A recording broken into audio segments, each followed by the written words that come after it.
At first, the questions felt harmless. That was what made everything afterward so terrifying. Families ask little questions constantly. What day are you going to the doctor? Did you already see Sandra this week? Remember Ethan's birthday party next Saturday? Normal conversation. At least that was what I believed. The first strange moment happened during Sunday dinner at Michael's house. Rain tapped softly against the windows while everyone passed bowls of pasta around the table. Normal family noise. Normal evening. Then Claire smiled casually and asked, "Mom, what was the name of that restaurant Dad used to love near the lake?" Simple question. I answered automatically. Bennett S. Claire nodded slowly. Then Sandra immediately added, "And what town was it in again?" Something inside me tightened quietly, not because I forgot. Because suddenly the rhythm felt strange. Too smooth, too coordinated, I answered anyway. "Lakewood," Sandra smiled, too carefully.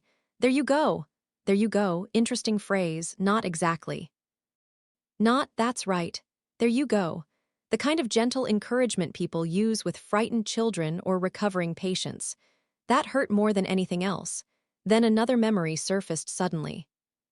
3 weeks earlier, Michael casually asking, "What year did you and Dad buy the house again?" At the time I thought he was reminiscing. Now my stomach tightened painfully. No. He already knew the year. They all knew. Then another horrifying realization surfaced slowly. The questions were not conversations, they were tests. I sat quietly at the table while voices moved softly around me. Then Claire asked another one. "Mom, what day is Ethan's tournament?" Too fast, too close together. My chest tightened. "Saturday," Michael nodded immediately. "Good. Good again, not thanks, not exactly. Good, performance language." Then another horrifying realization surfaced. Everyone at the table already knew the answers before asking. That was the humiliation. Not forgetting. Evaluation. I suddenly remembered dozens of strange moments differently. Sandra asking what month Richard died. Michael casually checking whether I remembered upcoming appointments. Claire smiling too brightly whenever I answered quickly. At the time I thought everyone was being supportive after grief. Now everything rearranged itself differently. Not support. Assessment. Then another question arrived softly. "Mom, remember where Ethan switched schools this year?" The room suddenly felt too quiet, too careful. I stared slowly around the table. Michael would not fully meet my eyes. Sandra watched me too closely. Claire pretended to focus on her water glass. Fear, not cruelty, fear, that somehow made it worse. Because suddenly I realized nobody believed they were doing something wrong. They believed they were being responsible. I answered carefully. "Westfield." Claire visibly relaxed. Relaxed. The sight hollowed me completely. Because there it was, the real purpose underneath everything. Not conversation, reassurance. Every correct answer calmed fear. Every hesitation probably fed it. Then another horrifying realization surfaced slowly. "For months," I whispered internally, "my family dinners have secretly been exams." The thought made me physically ill. Then another memory surfaced. Richard repeating stories constantly after 60. Nobody tested him afterward. Nobody checked orientation or dates. Because middle-aged forgetfulness remains socially harmless, elderly forgetfulness becomes emotionally loaded. That was the cruel difference underneath everything. Then Ethan looked up suddenly. "Mom says Grandma's memory is better when she sleeps more." The room froze instantly. Too frozen. Cold spread slowly through my chest. There it was again, not private concern, shared framework. Even the children already knew. Then another horrifying realization surfaced slowly. My grandchildren were learning to interpret ordinary human forgetfulness through testing too. That hurt more than the questions themselves. Sandra smiled too quickly toward Ethan. "Finish your dinner, sweetheart." Too careful, too panicked. I stared down at my untouched plate while rain moved softly against the windows again. Always rain lately. Then Claire asked softly, "Mom?" I looked up automatically. "What month is your eye appointment again?" There it was. Another one. Not conversation, verification. And suddenly something inside me quietly cracked open. Because for the first time, I noticed something devastating. Nobody at the table was simply listening to me anymore. They were waiting for answers. I answered the question automatically. November, Claire nodded immediately, too quickly, like someone mentally checking a box. The sight made nausea roll slowly through my body, not because I feared forgetting. Because suddenly every correct answer felt transactional somehow. Performance completed. Fear temporarily reduced. That was the humiliation. I pushed pasta around my plate quietly while conversation resumed around me, or at least pretended to, because suddenly I noticed something terrifying. Nobody sounded relaxed anymore unless I answered correctly first. That realization hollowed me completely. Then another memory surfaced suddenly. Last month, Sandra casually asking, "What street did you and Dad first live on?" At the time, I smiled warmly and answered without thinking. Now my stomach tightened painfully. No. She already knew the street. Every memory now rearranged itself differently again. Not reminiscing. Assessment. Then another horrifying realization surfaced slowly. For months, I whispered internally, my family has been disguising tests as conversation. The thought made me physically ill. Then Michael asked another one casually. "What time is your dentist appointment tomorrow again?" Too soon, too smooth. The rhythm itself exposed everything now. I looked slowly around the table. Sandra would not fully meet my eyes. Claire looked tense. Michael sounded falsely relaxed. Fear. Everyone was afraid, not of me, of failing answers. That somehow hurt more than anger ever could. I answered quietly. 10:30. Michael visibly relaxed again. There it was. Confirmation. Every response quietly regulating emotional tension inside the room. Then another horrifying realization surfaced. My family no longer experienced conversations with me naturally. They experienced them diagnostically.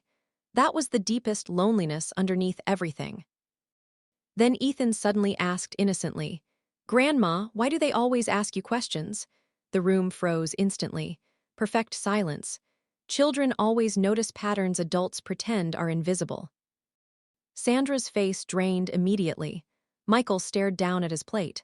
Claire closed her eyes briefly, and suddenly I understood something devastating. The testing had already become normal family behavior. Not hidden, not occasional, normal. I looked gently toward Ethan. "They're worried about me." He frowned slightly. "But you answer everything right." Right, not remembered, not new, right. Even the language had shifted already. I felt tears sting unexpectedly behind my eyes. Then Ethan whispered something that shattered something inside me completely. "Mom says the questions help tell if your brain is having a bad day." The world seemed to narrow instantly around those words.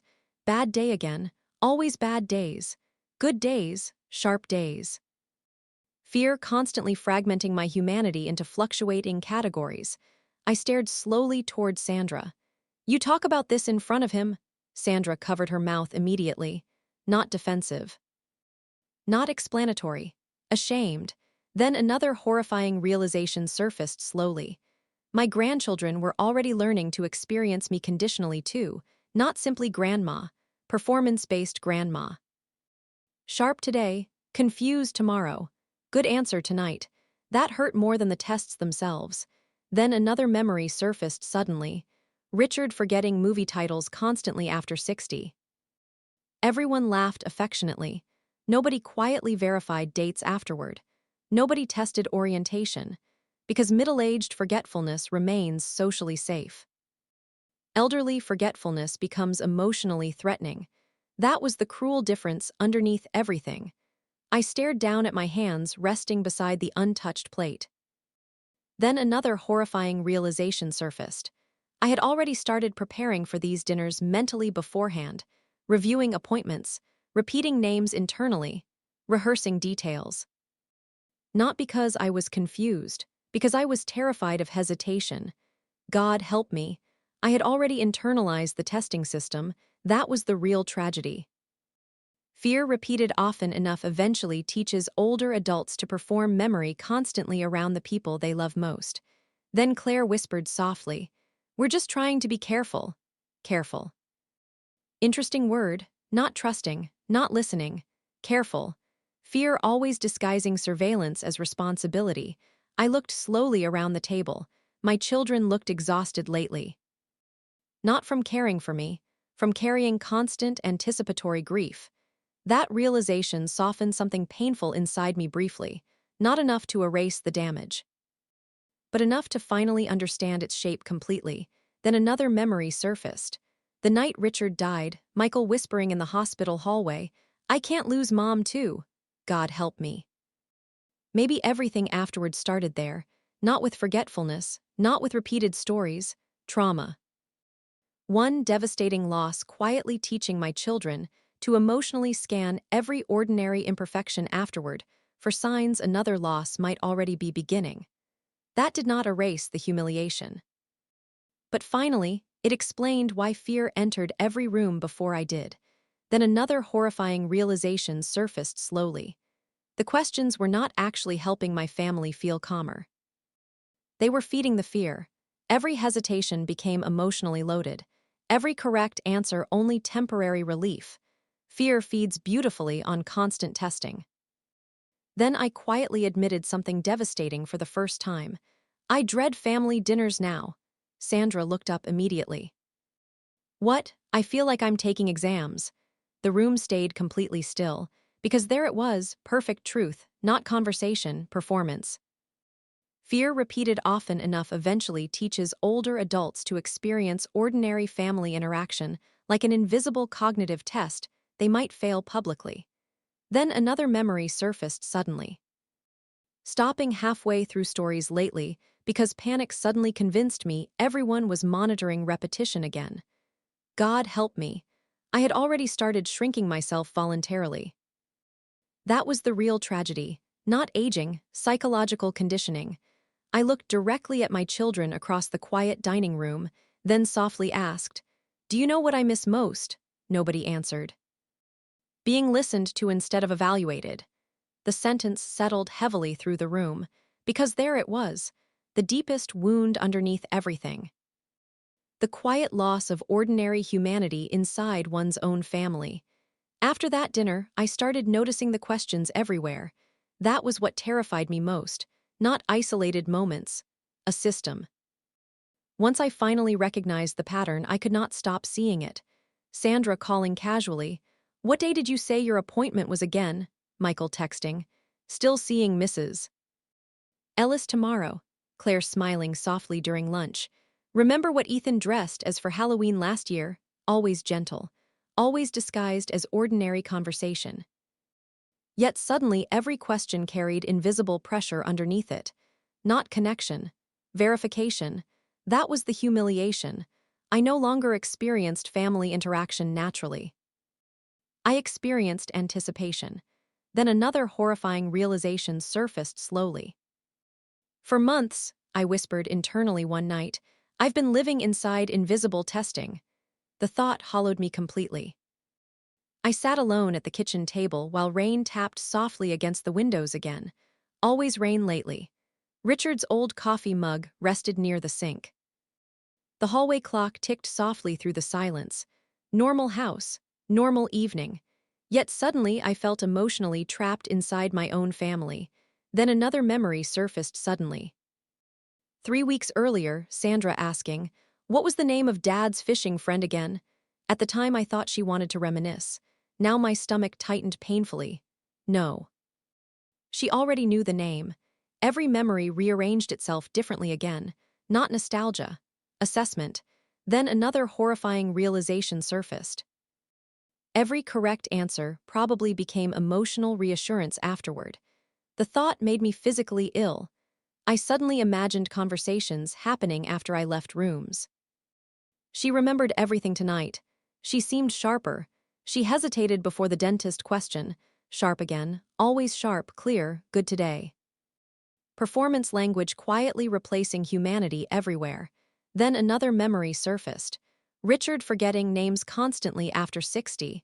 Nobody monitored frequency. Nobody tested recall. Because middle-aged forgetfulness remains emotionally neutral, elderly forgetfulness becomes predictive. That was the cruel difference underneath everything. The next Sunday, Sandra invited everyone over again. I almost stayed home. That frightened me too, because suddenly I realized fear had already started isolating me emotionally. Not because my children stopped loving me, because I no longer felt safe being observed. I arrived late intentionally. Rain soaked softly across the driveway, while warm light spilled from the dining room windows. For one brief second standing outside, I could still pretend everything inside was ordinary. Then I walked in, and immediately Claire smiled too brightly. "Mom, what route did you take here?" There it was. Instantly, not "how was traffic," not "you made it," route verification. My chest tightened painfully. I answered quietly, "Maple Road." Claire visibly relaxed again. That sight hollowed me completely, because there it was, the real purpose underneath everything. Not curiosity, fear regulation. Every correct answer calming panic temporarily. Then another horrifying realization surfaced slowly. My family no longer trusted ordinary continuity. Everything required checking now. Then Ethan wandered into the dining room holding homework papers. "Grandma," I smiled automatically. He grinned proudly. "Mom says I should ask you one tonight." The room froze instantly, perfect silence. Cold spread slowly through my chest.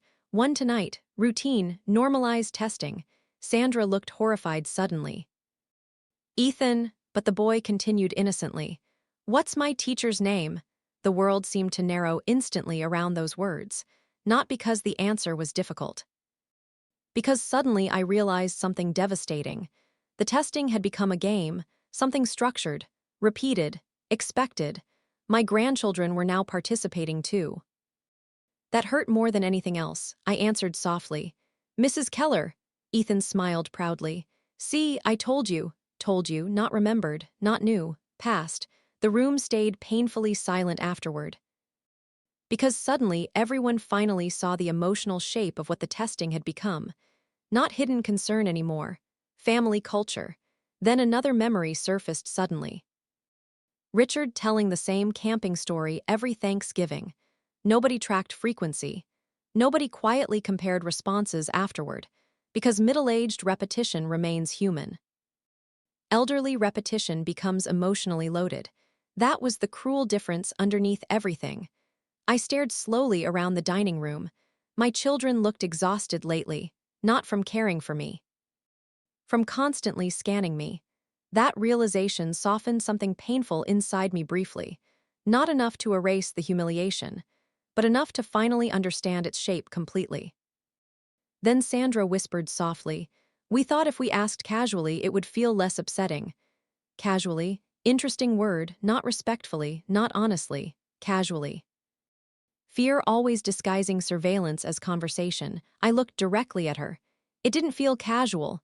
The room stayed completely still, because there it was, perfect truth, not conversation. Interrogation softened by family language. Then another horrifying realization surfaced slowly. And worst of all, part of me had already started studying for these moments. Reviewing dates before visits, repeating names internally, quietly testing myself before leaving home, not because I was confused, because I was terrified of hesitation. God help me. I had already started treating ordinary family dinners like cognitive exams too. That was the real tragedy. Fear repeated often enough eventually teaches older adults to monitor themselves harder than anyone else ever could. Then I quietly admitted something devastating for the first time. "Sometimes now, before seeing all of you," my voice cracked slightly, "I rehearse basic facts about my own life." The tears filled Sandra's eyes instantly. Because finally she understood the actual damage underneath everything. Not observation, self-surveillance. Fear had quietly transformed ordinary family love into an environment where I no longer felt safe simply being imperfectly human. After that night, the questions slowed down. Not completely. Just enough to become harder to confront. That was the problem with fear once it settles into a family. It adapts. Sandra stopped asking direct things like dates and appointments. Instead, the tests became softer, more hidden, Did you already call the pharmacy? Still meeting Mrs. Ellis Thursday. You remembered Ethan's game starts earlier now, right? Always framed casually. Yet suddenly every sentence still carried invisible tension underneath it, not conversation. Confirmation. That was the humiliation. Even kindness started sounding evaluative eventually. Then another memory surfaced suddenly. 3 months earlier, Michael asking, "What did you end up making for dinner yesterday?" At the time I answered naturally. Now my stomach tightened painfully. No. He probably already knew I cooked soup. He wanted continuity, recall, consistency. Every ordinary interaction now rearranged itself differently again. Not connection, monitoring. Then another horrifying realization surfaced slowly. For months, I whispered internally one rainy afternoon, my family hasn't simply been talking to me. They had been checking me. The thought hollowed me completely. I sat beside the living room window while Richard's old jazz records played softly nearby. Rain moved slowly across the glass again. Always rain lately. Then the phone rang. Claire. For one horrible second, panic flashed through me automatically. Not because I feared her, because suddenly every question felt loaded before it even arrived. I answered carefully, too carefully. Again, Claire noticed immediately. You sound tense. Tense, interesting word, not hurt, not exhausted, tense. Symptom language quietly swallowing ordinary emotion again. I closed my eyes briefly. What do you need? Silence lingered softly between us. Then Claire whispered, I hate that you think we're testing you. Think, interesting word, not we are, think. The absence itself said everything. I stared toward the rain-darkened window. Then another memory surfaced suddenly. Last month, Sandra casually asking, what year did Ethan start soccer again? At the time I thought nothing of it. Now everything rearranged itself differently again. Not reminiscing. Memory verification. Then another horrifying realization surfaced. Even if the testing stopped tomorrow, I no longer knew how to hear ordinary questions normally anymore. That was the real damage. Fear had quietly retrained my nervous system. Pause too long. Concerning, answer too quickly. Maybe rehearsed. Forget something, evidence. The trap became internal eventually. Then Claire whispered softly, we thought asking little questions would help us notice problems early. There it was again. Early, always early. Future decline constantly invading present humanity. I sat slowly at the kitchen table while exhaustion spread heavily through my chest. Because suddenly, I realized something devastating. My children were no longer reacting to who I actually was each day. They were reacting to who they feared I might become someday. That was everything. Then another memory surfaced. Richard forgetting entire conversations sometimes after 60. Everyone laughed affectionately. Nobody quietly tested him afterward. Nobody compared answers privately later. Because middle-aged forgetfulness remains socially safe, elderly forgetfulness becomes emotionally predictive. That was the cruel difference underneath everything. Claire's voice cracked softly through the phone. After Dad died, every little thing scared us. There it was finally, perfect honesty, not control, not manipulation, trauma. One devastating loss quietly teaching my children to emotionally scan every ordinary imperfection afterward. For signs, another devastating loss might already be beginning. That did not erase the damage, but finally, it explained why fear entered every room before I did. Then another horrifying realization surfaced slowly. The questions never actually protected anyone from grief. They only spread grief forward into the present. Every hesitation became emotionally loaded. Every forgotten detail carried catastrophic possibility. Every ordinary human lapse quietly transformed into future anticipation. Fear feeds beautifully on constant checking. Then another memory surfaced suddenly. Standing in the bathroom mirror before family dinners, lately silently reviewing names, dates, and appointments. Not because I forgot them. Because I was terrified of hesitation. God help me. I had already started performing memory instead of simply living naturally. That was the real tragedy, not aging, self-conditioning. Then Claire whispered something that nearly broke me. I miss when conversations with you felt easy. The sentence settled heavily through the quiet kitchen, because there it was, perfect truth. The testing had not only changed me, it changed everyone. No spontaneity, no natural forgetfulness, no harmless imperfection, everything emotionally filtered through fear now. Then another realization surfaced slowly. And maybe that was why the questions hurt so much. Not because they proved my children feared losing me. Because they proved my children no longer trusted ordinary humanity to remain ordinary. Every pause became meaningful. Every mistake became suspicious. Every emotional moment quietly transformed into possible evidence. I stared toward Richard's photograph, glowing softly near the hallway. Then quietly whispered into the phone, I miss being allowed to answer wrong without frightening everyone. Claire cried softly on the other end of the line. Because finally she understood the deepest wound underneath everything. Not the questions themselves. The quiet loss of unconditional humanity inside one's own family. And suddenly, I understood something devastating. The most painful part of growing older is not that people notice when you struggle. It is realizing how quickly fear can quietly transform ordinary conversation into ongoing evaluation. Once the people who love you become terrified, they might already be slowly losing you. The worst part was that I started testing myself too, not intentionally at first, quietly, automatically. That was the damage fear leaves behind. One morning, I stood in the kitchen making coffee and suddenly froze halfway through reaching for sugar. Not because I forgot where it was, because a horrifying thought flashed through me instantly. Would I hesitate if someone asked right now? The panic hit so fast my chest tightened painfully. I stared at the cabinet for several long seconds before finally forcing myself to move again. God help me. I had started experiencing ordinary life like preparation for invisible exams. That was the real tragedy. Fear repeated often enough eventually teaches older adults to monitor themselves harder than anyone else ever could. Then another memory surfaced suddenly. Richard forgetting where we kept coffee filters constantly after 60. Everyone teased him affectionately.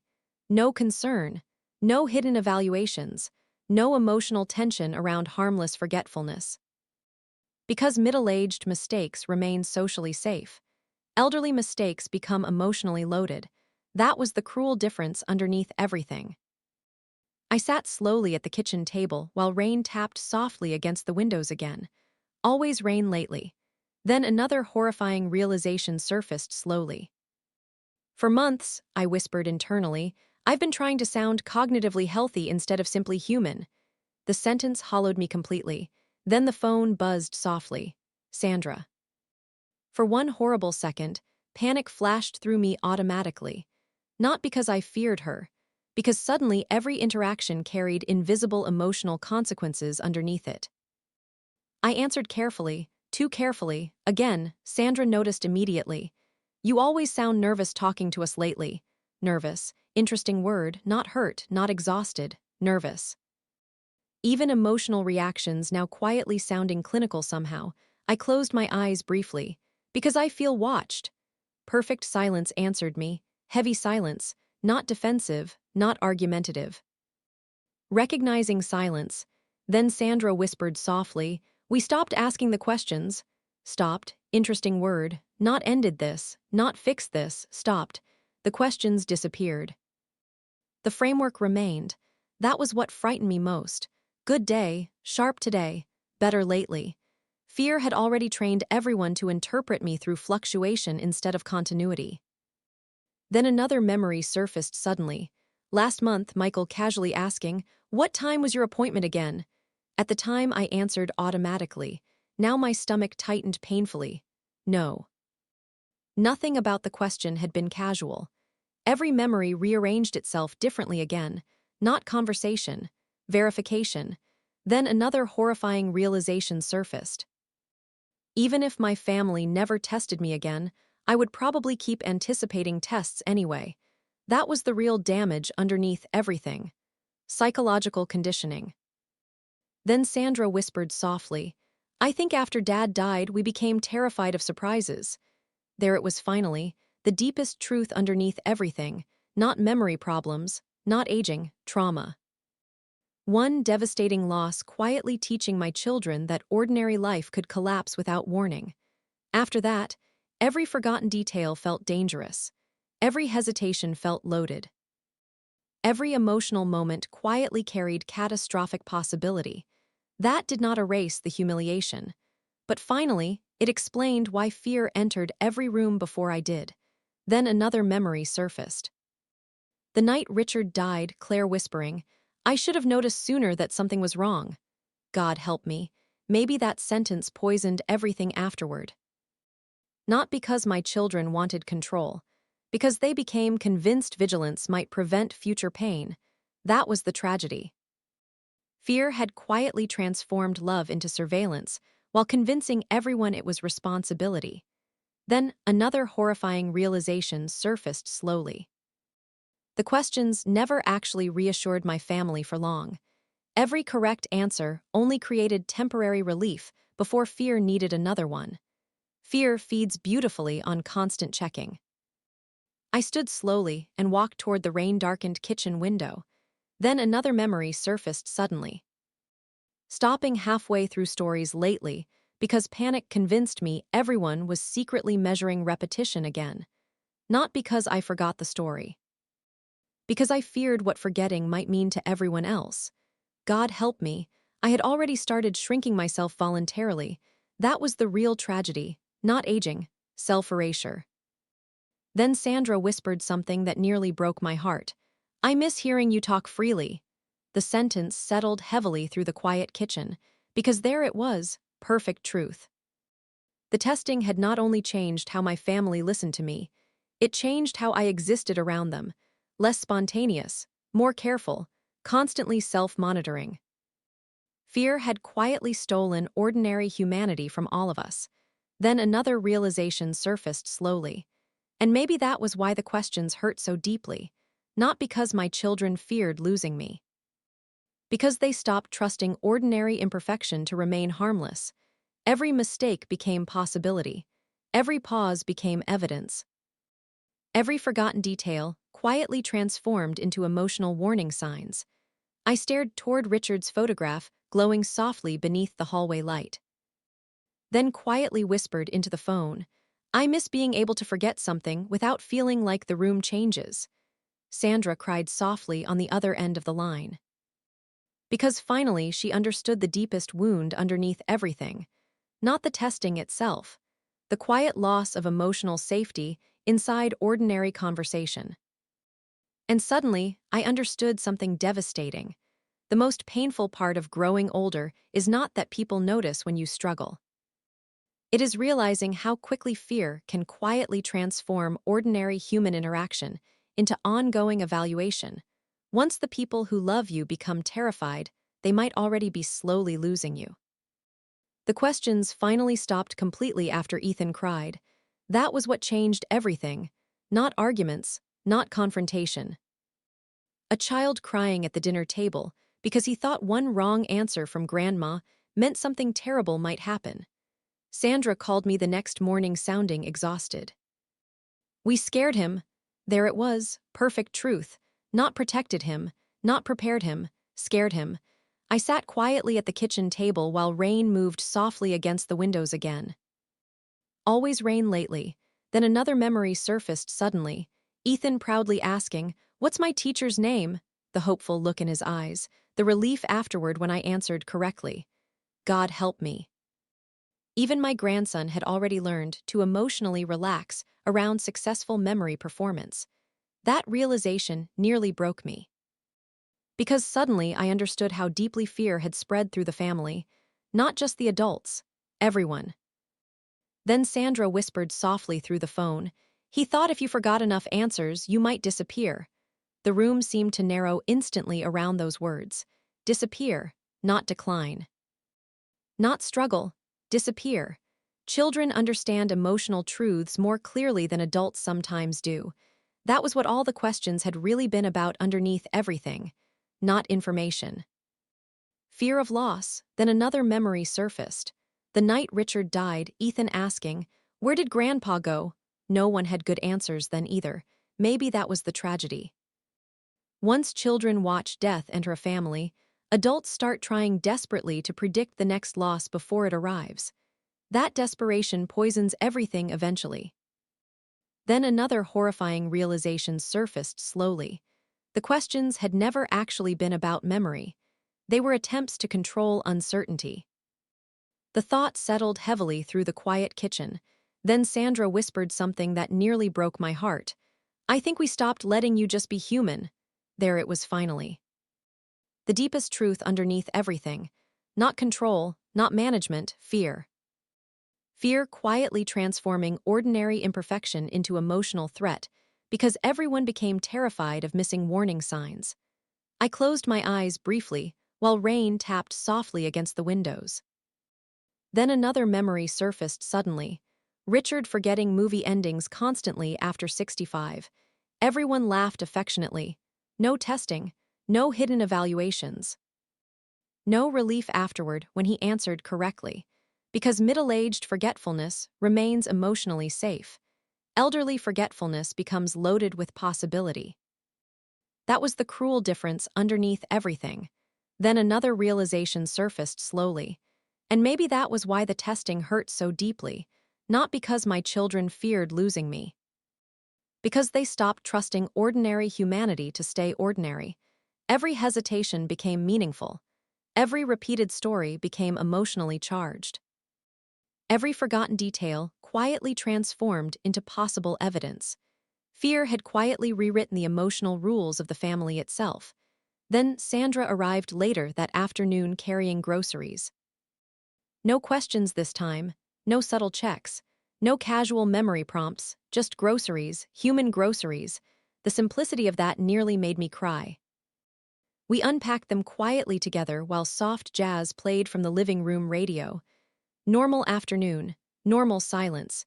And for the first time in months, I did not feel examined while speaking. That realization hollowed me and healed me at the same time. Then Sandra suddenly laughed softly while holding spaghetti boxes. "Dad bought 6 of these once." I smiled immediately. "He forgot we already had some," Sandra nodded. "We laughed about it for years."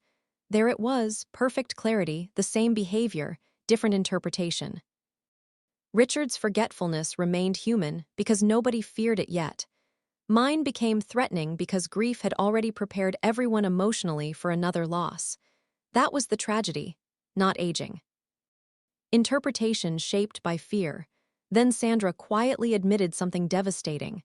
"After you found out about the questions," her voice cracked slightly, "I realized I wasn't actually listening to your answers anymore."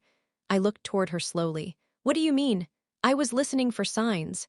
Signs again, always signs, never moments. Never stories, evidence. Fear constantly replacing presence with analysis. Then another realization surfaced slowly. The testing had not only changed how my family treated me. It changed how they experienced me, not continuously, not naturally. Conditionally, sharp today, better lately, hesitated there. Fragmented versions of me quietly replacing the whole person sitting in front of them. That was the deepest wound underneath everything. Then another memory surfaced suddenly. Standing before family dinners, lately silently reviewing names and appointments in the bathroom mirror. Not because I forgot them, because I was terrified of watching everyone become afraid. God help me. I had already started performing stability instead of simply living naturally. That was the real tragedy. Fear repeated often enough eventually teaches older adults to rehearse humanity before entering rooms. Then Sandra reached across the kitchen counter and squeezed my hand gently. Not cautiously. Not evaluatively, just gently, and softly she whispered, "You never needed to pass anything to still be Mom." The tears finally slipped down my face then, because there it was. The deepest wound underneath everything finally beginning to heal. Not fear of aging, fear of becoming conditional. For months, I had quietly felt myself turning into a collection of answers instead of a whole human being. Tonight, for the first time in a very long time, I simply felt like myself again. Later that evening, After Sandra left, I stood alone beside the rain-darkened kitchen window while Richard's photograph rested softly beneath the hallway light. No tests, no questions, no silent evaluations, just memory, human memory. And suddenly I understood something devastating. The most painful part of growing older is not that people notice when you struggle. It is realizing how quickly fear can quietly transform ordinary human conversation into ongoing evaluation. Once the people who love you become terrified, they might already be slowly losing you.